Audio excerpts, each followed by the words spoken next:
கருப்பு படத்துக்கு கிட்டத்தட்ட 2-3 வாட்டி ரிலீஸ் டேட் அனௌன்ஸ் பண்ணியும் இன்னும் ரிலீஸ் ஆகவே இல்லை.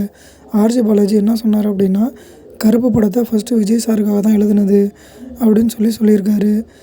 விஜய் சார்ட்ட போய் கேட்கும்போது, ஓகே நான் அந்த படம் பண்ணுறேன் அப்படின்னு சொல்லியிருந்தார். நான் தான் வந்து இன்னொரு படம் பண்ணிக்கிட்டுருக்கேன், அதை முடிச்சுட்டு வந்து உங்கள்கிட்ட சொல்கிறேன் சார் பண்ணிக்கலாம் அப்படின்னு சொல்லி ஆர்ஜே பாலாஜி விஜய் சார்ட்ட வந்து சொல்லியிருக்காரு. ஆர்ஜே பாலாஜியும் அவர் அந்த நடித்த படத்தை முடிச்சுட்டு வந்து விஜய் சாரை பார்க்குறதுக்குள்ளே விஜய் சார் வந்து அரசியலில் போயிட்டார். ஸோ அதுக்கப்புறம் அவர் படம் நடிக்க மாட்டார் அப்படின்னு சொன்னதுனால தான் இப்போ அதுக்கு அடுத்த கட்டமாக வந்து சூர்யா சார் அப்ரோச் பண்ணேன். அவர் வந்துட்டு ஓகே இந்த படம் நல்லாயிருக்கு நானே பண்ணுறேன் அப்படின்னு சொல்லி அவரும் ஒத்துக்கிட்டு படமும் பண்ணி முடித்தாச்சு. இது வந்து ரசிகர்கள் மத்தியில் வந்துட்டு விஜய் சாருக்கு இந்த படம் எவ்வளோ சூப்பராக இருக்கும், சூர்யா சாருக்கு இந்த படம் எவ்வளோ சூப்பராக இருக்கும் அப்படிங்கிறத பார்த்தா தான் தெரியும்.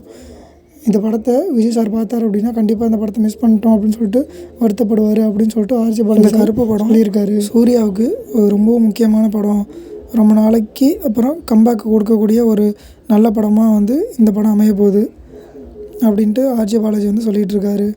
இது மட்டும் இல்லை, ரசிகரோட மத்தியில் கருப்பு படம் எப்போ வரப்போகுது அப்படின்னு சொல்லிட்டு ஒரு பெரும் எதிர்பார்ப்போடு தான் காத்துட்ருக்காங்க எல்லோரும்.